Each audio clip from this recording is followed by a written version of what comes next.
Welcome back to another episode of Oshi no Ko Season 3. So in the previous one, we had an absolutely fantastic episode about Ruby worming her way into the entire industry, getting closer to people, making sure that she gets closer to the ADs because eventually they're gonna be directors themselves. And, you know, it was just a really cool way to show how she's kind of like doing some social engineering there to, you know, kind of like get curry favor, if you will, curry favor with the staff. We also got to see like some of the staff hierarchy, how that works. Saito was there as well. We got to see him. It was an amazing episode. I really liked the previous episode. We also got to see a few things with Akane and Aqua, which were interesting, but nothing that we didn't necessarily already know about. So yeah, really cool stuff, but let's see what's gonna happen next. So if you wanna watch this uncut and unblurred, as always, on my Patreon in the description, and let's go into Oshi no Ko Season 3, Episode 3. A women's dressing room. Oh yeah, that's where we ended the episode. We had the VTuber as well. I didn't even speak about that in the opening scene. Oh, that's Minami.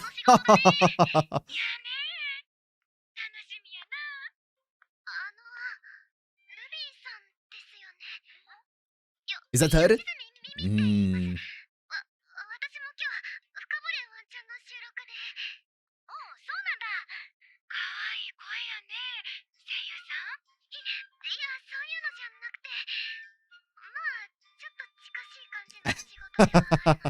I guess so, yeah. Being a VTuber?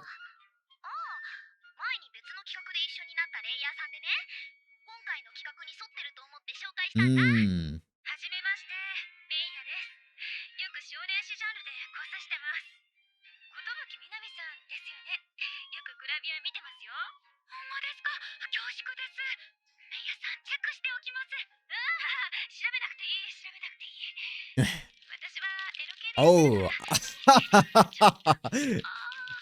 Of course Ruby is familiar with her.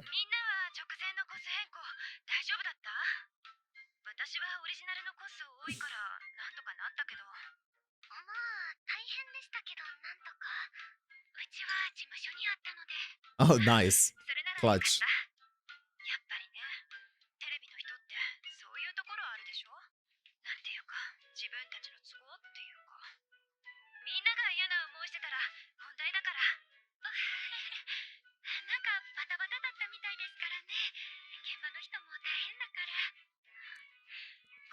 Yeah.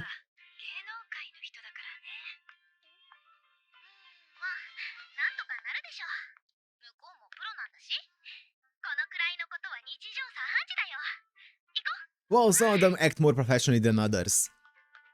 The guy that was in charge, that guy, the director. What a guy. PA on.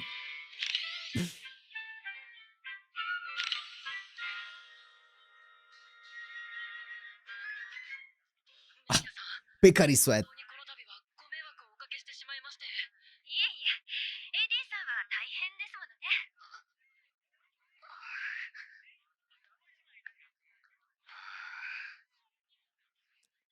Oh, this guy's great.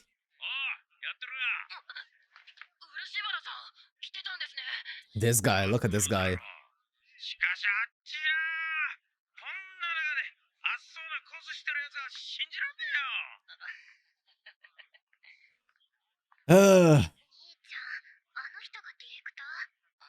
Yeah, unfortunately.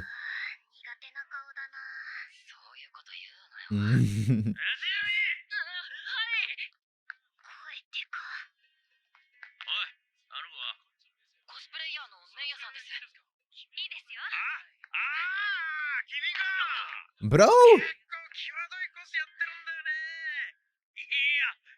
Hello, sir? Zero professionalism.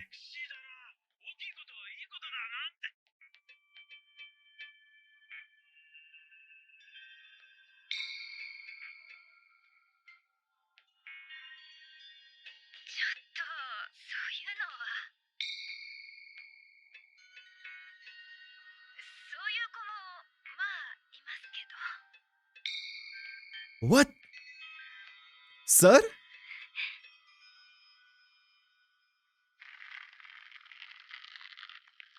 Whatever. You get people like that as well.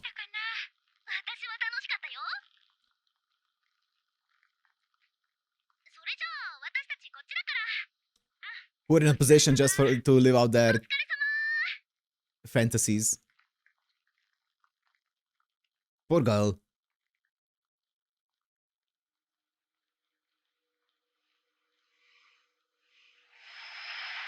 Poor girl.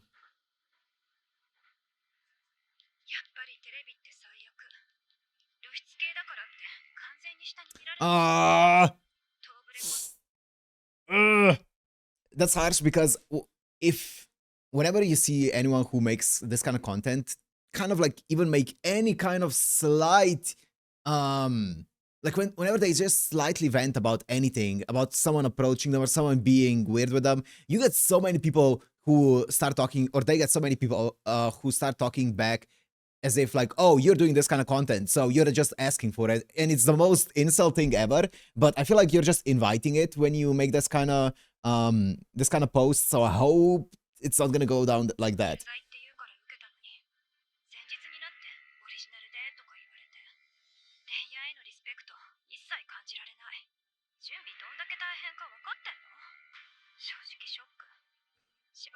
$3 million views!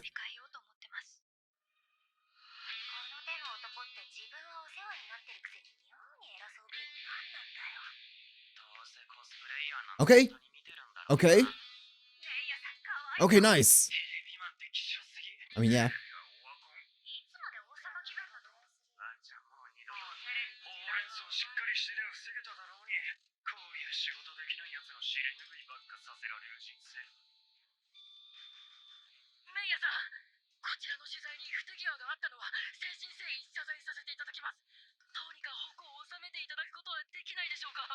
Ah.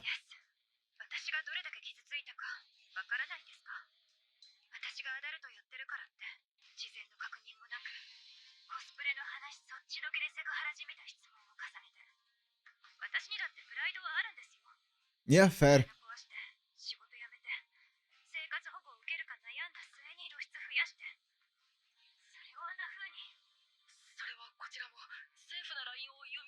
Man, poor guy, man. He has to even run PR for him.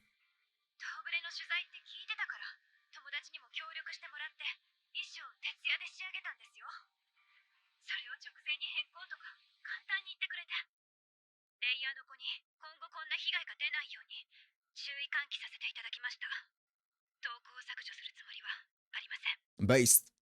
Hella based. Good for you. I'm really happy that the feedback is positive from the people.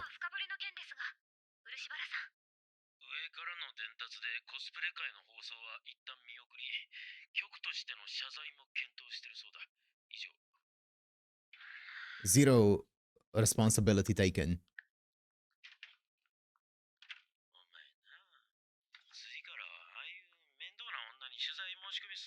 Zero responsibility. Zero accountability.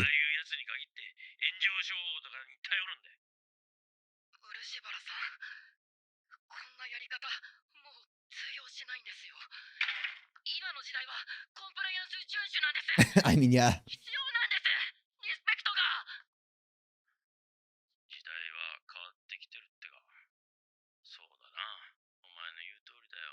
Uh-oh.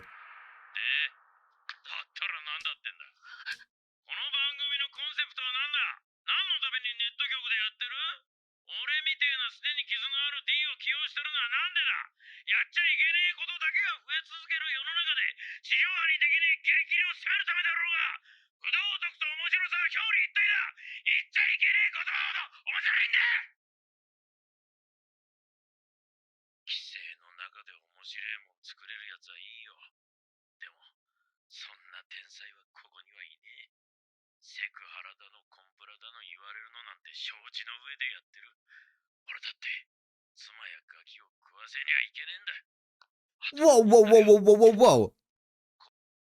Just because you are not conforming with stuff that are usually safe to watch and safe to make and stuff like that. Doesn't mean you have to go and sexually harass people like that. You can make content on stuff that are usually banned from TV, like a lot of the adult working stuff, but you can still just show some respect when you do it. There are many interviews with people in the business, in this kind of business, that are very respectful, but also tiptoe the line of whether they can be where they can be shown, can't be shown. That's a good way to show those kind of topics, right? And they do garner a lot of views oftentimes, especially if it's stuff like on YouTube, on like other like online spaces. But you can't go around sexually harassing people and say, "Oh, I have people to feed." That's the kick streamer route that you're going down, my guy.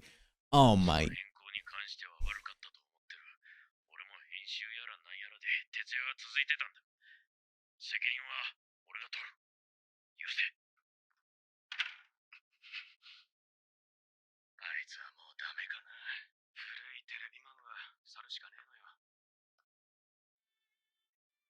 Yeah, fair enough.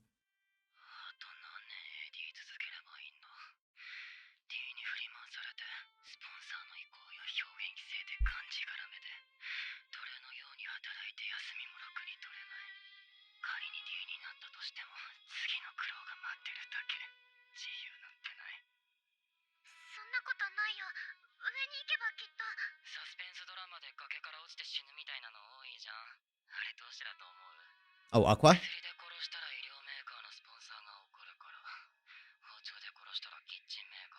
True. True. True, true, true. Yep. Accommodate, yep. Yep, 100%.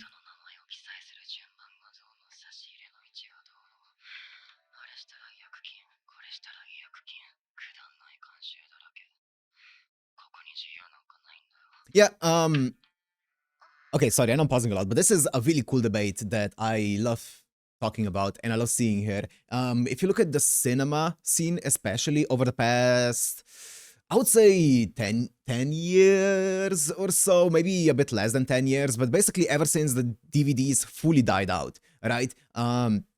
And when the full-on streaming era just took off completely. So about 10 years or so, the movies have been getting more and more safe and bogged down. There have been way less daring movies, like mid-range movies, when it's like a movie for like, with a budget between, I would say anywhere between 20 up and all the way up to 100 million. All of the movies now are either 100 million plus, which I would say high budget, or they're like indie movies. And that's because all the movies are really safe and they just put a lot of money into a safe idea that is bound to make money back, or they're like a shitty horror movie for like 10 million, or like not even that much, like 2-3 million, that's bound to make like 5 million back, and that's it. Because those are the only ways that you can make money off of movies and like TV media like that, traditional TV media like that anymore. You have to be safe. That's why everything is also down to trends and stuff, right? That's why you got so many superhero movies back when Avengers was the big thing, right? Because that was the safest way to make back money, right? It's so rare to see anything that breaks the mold even so slightly when it comes to like cinema stuff. It's so rare to see it. And yeah, that's one thing that he's talking about here. Really cool thing that they're touching upon. Everything is so safe.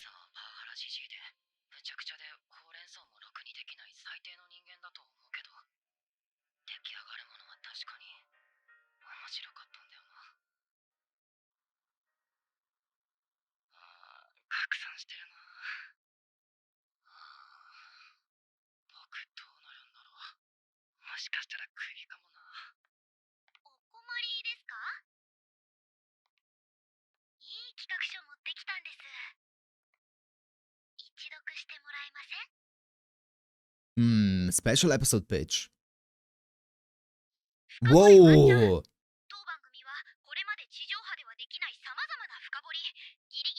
Was that?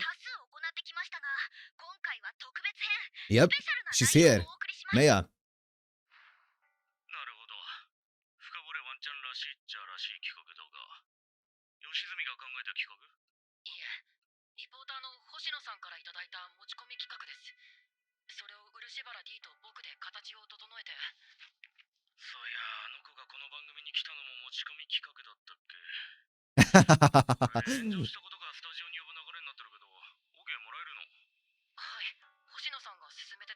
She has a connection. だいぶリスキーだけど面白いじゃない。やろう。このギリギリを攻める感じがうちの番組の持ち味で。 Hey, it's great pushing the envelope if you can be respectful about it. 皆様はこの投稿をご存知でしょうか。 Yeah. 7.9 million. 番組の取材が非常に問題となり、拡散炎上、批判コメントは数百にも膨れ上がりました。というわけで、今回の取材対象は当番組、やらかしたテレビ番組サイド、そして問題提起者であるコスプレイヤーのメイヤさんをお招きし、なぜこのような問題が起こったのか。 Good job, Ruby. You're insane. You're actually insane. まず聞きたいんだけど、なんでお前そんなノリノリなの？私は1ミリも悪くないから。なんなら炎上に巻き込まれた側、この番組のずさんな体制による被害者と言ってもいいわけです。まずはメイヤさん。当番組スタッフがご迷惑をおかけして Good luck, 大変 MC. 申し訳ありません。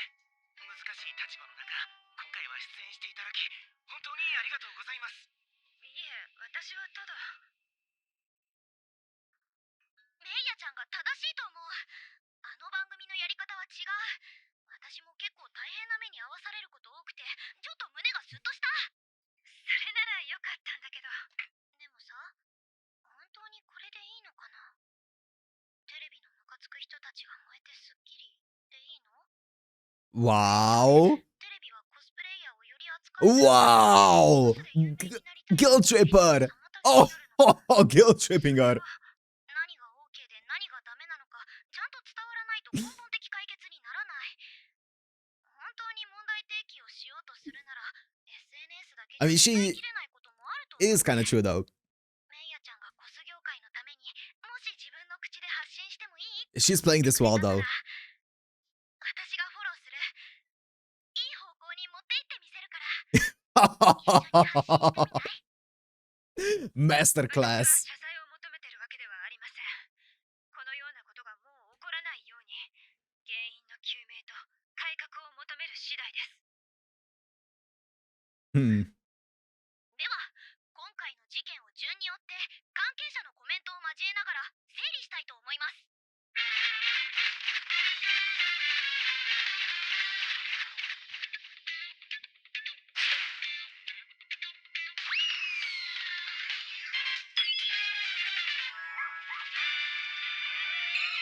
まずはこれ、コスプレ判件問題。 Cosplay rights issue, プレイヤ yep. ーの皆様には東京ブレイドの衣装での撮影とお伝えしていたのですが、直前になって変更、多大な迷惑をかけました。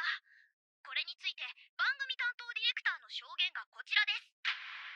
当初、社内のアニメ担当を通し、東京ブレイドのアニメ制作委員会に許諾の申請をしていました。てっきり通ると思っていたのですが、 I assumed we'd get 確 it. 認をしたところ、許諾が下りなかったとのことで、スタッフにも欠員が出ていて、時間的にも精神的にも余裕がなく、すべきことを怠っていたのが原因です。これについて局内のアニメ担当にも That's コメントをいただきました。 nicely packaged. 通常は制作委員会判断で許諾が下りるんですけどね。当ブレは厳しいってのは有名な話で、 It needs to be from the 原作者 creator. の確認が必要らしいんですよ。となると、取材日までに確認が間に合わない。 Okay, it's not that she denied it, it just was, it would take too long. メールチェックもろくにできてなかったみたいで、いろいろあるんですね。ちょっと本題から外れちゃいますけど、どうして東京ブレイドは判件許諾が厳しいんでしょう。 気になりますね。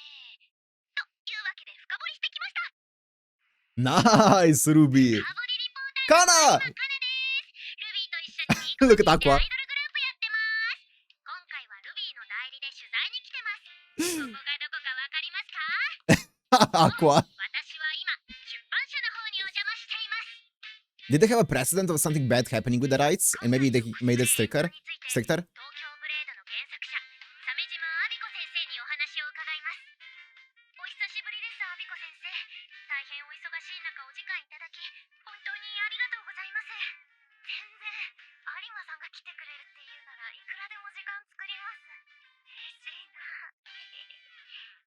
早速本題なのですが、東京ブレード判件の許諾を通すには、アビ子先生の許可がいるとか、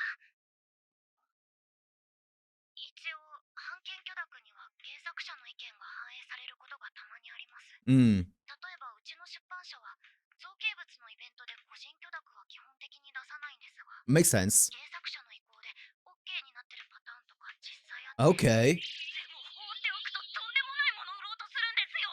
めちゃくちゃ露出多くておっぱいボイーンって感じのフィギュア出そうとしたり、エ Yeah. ッチな枕カバー出そうとしたり。そうなんですね。 You see a lot of them at like anime 当 conventions. 時の人が女性だったりしてつい流されそうになったこともあります。アイドルに際どい水着着せようとするメーカーと手口が一緒ですね。 Oh. コスプレくらい私の確認いらないですよ。そりゃエッチな撮影とか言うんだったら断りますけど、むしろ編集者はコミケでたくさんコスプレしてもらえるデザインにしろって言ってくるくらいですよ。とやかく言う人いるのかな。基本的に版権問題はそこに愛があれば作者はノーと言わない。 Yeah, but it still needs to get to them and back, right? That's the problem. It was time constrained. グッズや曲の権利を得るためにお金を出してるわけで、 Yep. その辺にも配慮しなきゃいけない。チェックはあくまでリスペクトに欠けた商品を弾くため The checks. That's what takes time. 出 Yeah. 版社が個人を訴えると言ったとしても、創作物に愛を感じれば私は止めるつもりです。 Yep. ただもろくそ良熟者を書いて Whoa. 稼ぎしてると Whoa. 守りませんけどね。規約やお問い合わせを読んで自己判断でお願いしますよ。大体ああいうのうちに一銭も入ってこないんで。現場からでした。版権問題も結構難しいんですね。 Yeah, so the problem is, as they said, I mean, they started in the like the editor said it, right? You need to get the feedback from the creator. It's not about the creator turning it down. It's that it's gonna take a long time because it's gonna need to get through so many people, and then to the creator, and then back to the director through many people as well. So it's gonna take too much time for how much time they had. That's the problem. It's not about the chance of it being turned down. It's about the time that it would take to get an approval. That they didn't have the time, right? So they couldn't get it in time. 先生も相変わらずお元気そうでしたね。次は取材誌の質問についてです。メイヤさんは実際にどういう質問をされたんですか？露出の趣味があるのかとか、コスしたままエッチしたことあるのかとか、そういう感じの対等な立場やプライベートな空間での下ネタなら許容できることもあります。私だって全部が全部嫌いなわけじゃありません。でもそれは互いにリスペクトや信頼関 Exactly. 係がある場合の He み was です。 so disrespectful. 皆さんがコスプレ文化に敬意を持ち、事前確認や気遣いを感じていれば、 Yeah, exactly. 私も皆さんに信頼と敬意を持ち、こうはなっていなかったと思います。リスペクトのない下ネタというのは Yeah. ただのセクハラです。今回はこちらの都合を無視した直前のコス変更やコスプレイヤーを軽視した行動にリスペクトを感じることができませんでした。ですが、そちらにも諸般の事情があるのも理解できました。今はそれほど憤ってるわけではありません。再発防止の姿勢さえ見せてもらえれば、私は投稿を消しても構わないと思っています。メイヤさん、 Oh, sorry about that. 起こした漆原 D も深く反省しているとのことです。でもメイヤさんが大人の対応を見せて終わりっていうんじゃちょっと後味悪くないですか？本当にメイヤさんはすっきりしたんですか？してはないですけど。ですよね。なので私から一つ提案をさせていただきました。提案？今回コスプレに対してリスペクトに欠けた言動の数々やレイヤーの皆さんの努力や苦労に報いるにはこういうみそぎがいいのではないでしょうか。漆原さん、みそぎの時間 Yeah? です。どうぞ。 Yeah? Oh no. I don't want to see this.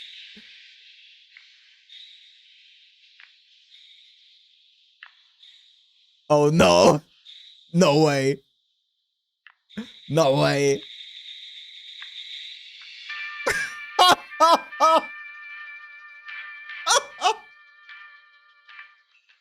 It's public shaming. コス業界の皆様、この度は大変申し訳ありませんでした。番組の盛り上がりを優先しすぎ、皆様への敬意が欠けていたのは紛れもない事実、弁解のしようもございません。今後は第三者の意見を取り入れ、取材対象にリスペクトを持った体制に変えていくと That's insane. 誠に申し訳ありませんでした。いやいや、アホほどふざけとるやん。おい、クソバカ妹。執こんな安っぽい子って謝罪しても何も伝わらないだろう。目には目をって言葉があるの知らない？ Eye for an eye. コスのみそぎはコスでした方が面白いでしょ？面白すぎるのが問題っつってんだよ。真面目な場で笑わせに来るんじゃねえよ。そんなつもりないのに。これ、自作ですか？はい。 Okay. さや姫のコスなんですか？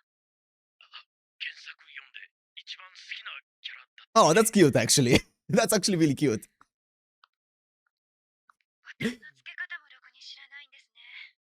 ミシンもガタガタで、何度もやり直したせいで、生地が傷んでる。 Oh, he actually worked hard on it. 私も、最初は同じ失敗したな。大変だったでしょ。はい。こんなに手間がかかるなんて思いもしませんでした。この1週間、家に帰るたびに遅くまで作業して。もし、このコスが突然いらない、使わないって言われたら、どうですか？めちゃくちゃ切れます。 Oh, man. 分か Oh. ってくれれば、私はもういいです。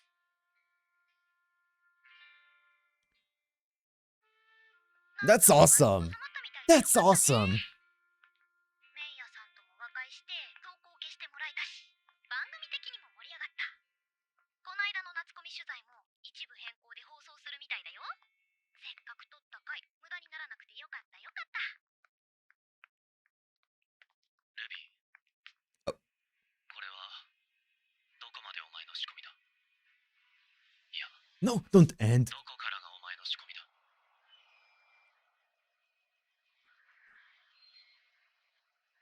何のこと？ Correctness, baby.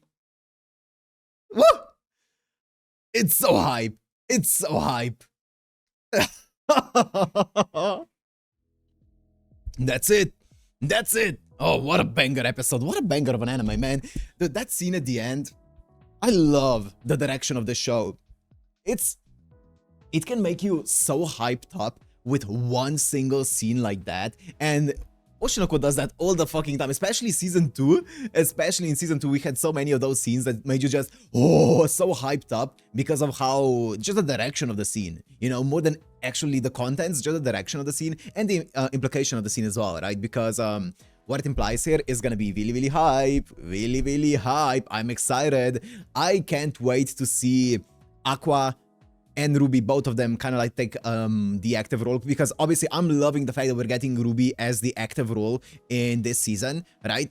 Because that's what I've been asking for throughout most of season 2, and towards the end of season 2 we did get to see a bit more of that, and now we're getting to see that in full effect here in season 3, and I'm loving it. I can't wait for Aqua to also become a bit more involved in it as well, because I'm sure it's gonna happen. So it's gonna be hype. But apart from that entire thing, let's talk about this actual episode. It was such a good episode. I love the things that they talk about in this because they're still so relevant today. I don't know how well this show is going to age in a few years, because a lot of the things that they are talking about are very relevant nowadays, and even some stuff were a bit more relevant a few years ago, like the entire thing with like TikTok and Mimcho in season 1, yeah, was relevant like a few years ago. It's like starting to become a thing that happened, like a thing of the past, right? The thing that she was talking about, like no monetization on TikTok, but now there is, so now she went there. Like those things are not gonna probably age the best, and some of the things here are probably not gonna age the greatest, but right now it still is very much relevant, and it's really cool to see.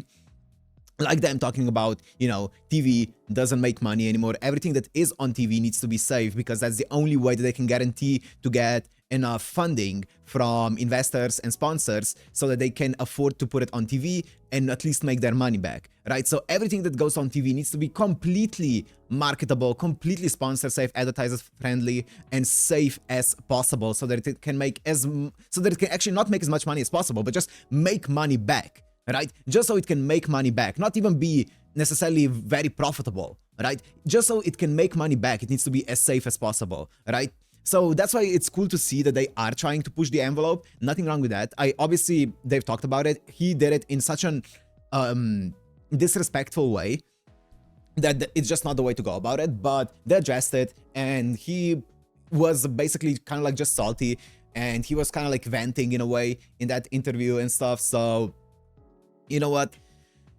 I really like how they basically made and go through the effort to see what she went through in a way, or at least a thing that she goes through on the daily, basically, or on the weekly, right? Whenever she makes a costume, whenever she goes to these kinds of stuff, things. So that's really cool how they basically made and go through that so that he can at least get the feeling of what it's like to be there. That's awesome. That's so cool.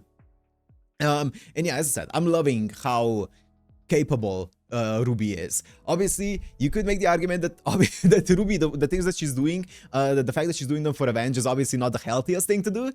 Of course, same thing with what Aqua was doing. Obviously, he wasn't enjoying any of it. We know that. That was the entire arc of his, character arc of his in Season 2, how he can never enjoy acting, right? Which is definitely not a healthy thing to do. But it is hype to watch, and it is insane to watch. Very, very entertaining to watch. So I am so curious to see what else they're gonna do from here. But for now, I'm gonna end it here. Hope you guys enjoyed. If you did, make sure to like, comment, subscribe, and I'll see you in the next one. Peace!